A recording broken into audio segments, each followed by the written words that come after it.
Hello and welcome back. This is your TCB update for Wednesday, August 6, 2025, as we continue to talk about all things related to Pastor Bob Joyce, Gene Ho, and George Magazine.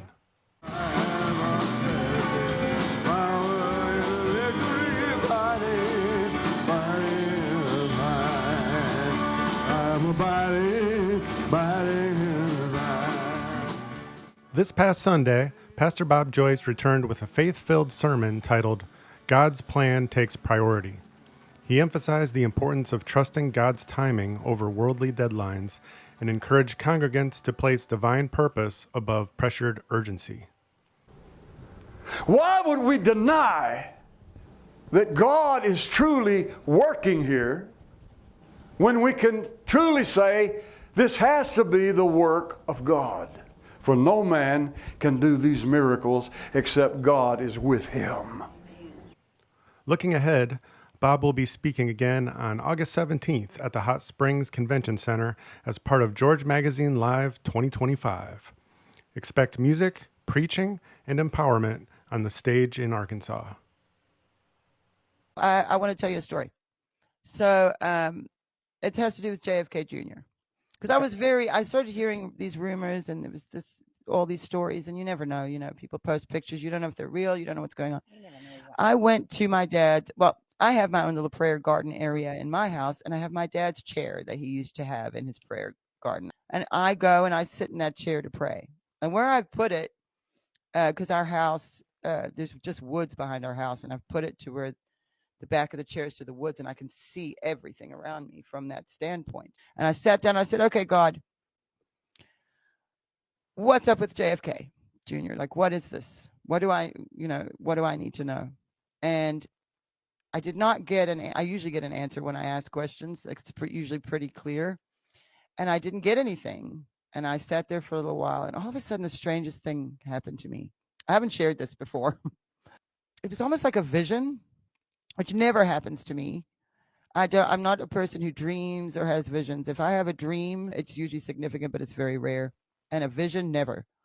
And I had this sort of moment, and it's so difficult to describe, and I'm just going to throw it out there, and you guys tell me what you think.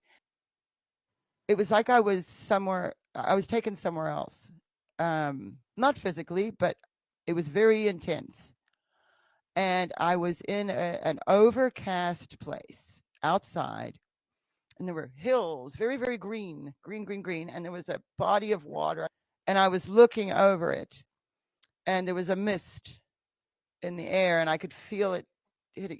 When it's not raining, but it's misty, and you can actually kind of feel the wet if you're standing outside.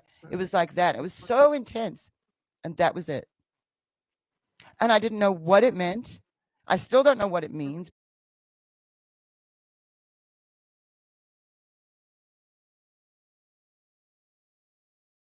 But it was a very definite answer when I asked the question. I don't know anymore. One thing I can tell you, well, not tell you, but your dad prophesied that amongst them stood one that stood alone, but I was not allowed to see his face. It was covered with a mist, but he's amongst you.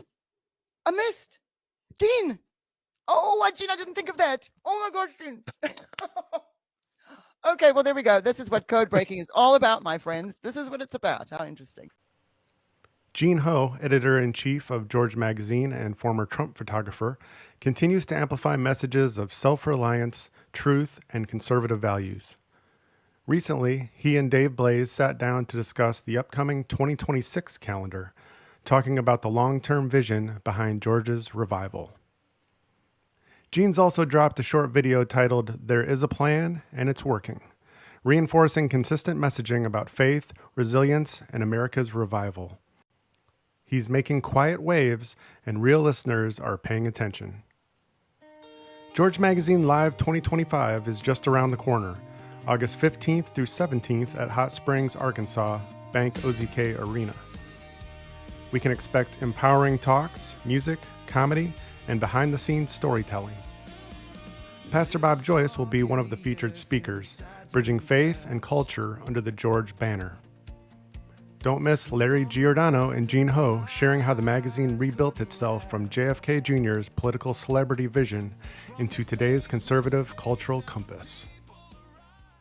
Do you want the federal government and the FBI to help locate and arrest these Texas Democrats who have left the state? Well, I think they've abandoned the state. Nobody's seen anything like it, even though they've done it twice before.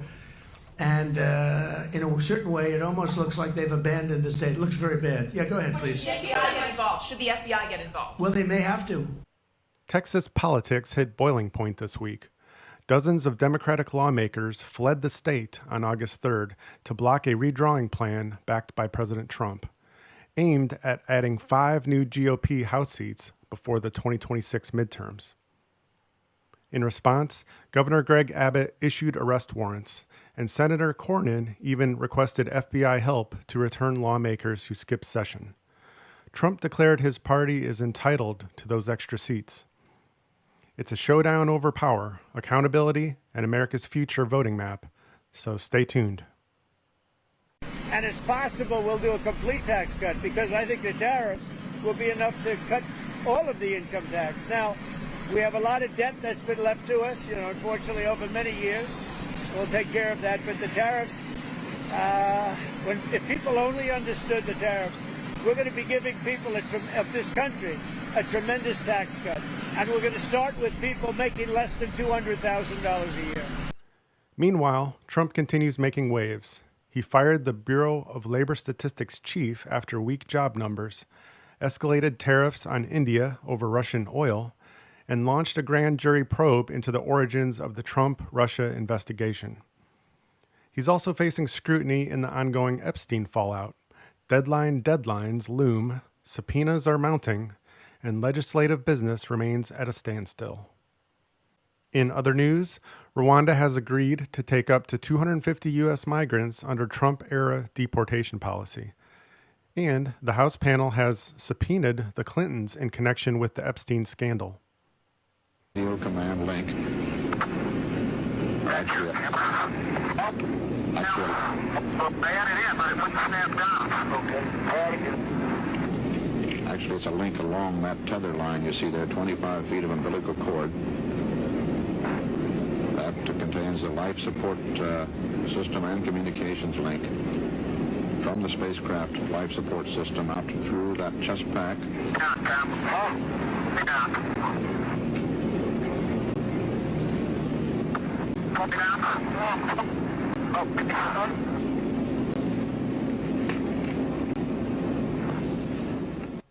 On August 5th, NASA reported that a 170-foot wide asteroid, nicknamed OT-7, would pass close to Earth. No danger was reported, but the announcement stirred renewed skepticism from a growing number of Americans who question the agency's transparency and priorities. Critics argue that while NASA promotes climate narratives and billion-dollar space projects, it often downplays real near-Earth threats or withholds key data until the last minute. Some have even called it selective science, depending on which agenda the agency is pushing that week. Is it just a rock flying by? Probably, maybe. But the bigger question remains, who decides what's worth telling the public and when? Well, that's it for this TCB update. Thanks as always for listening, subscribing, and supporting. Make sure you check out our channel's playlists and stay notified for new videos, music, and updates. Until next time, take care and God bless.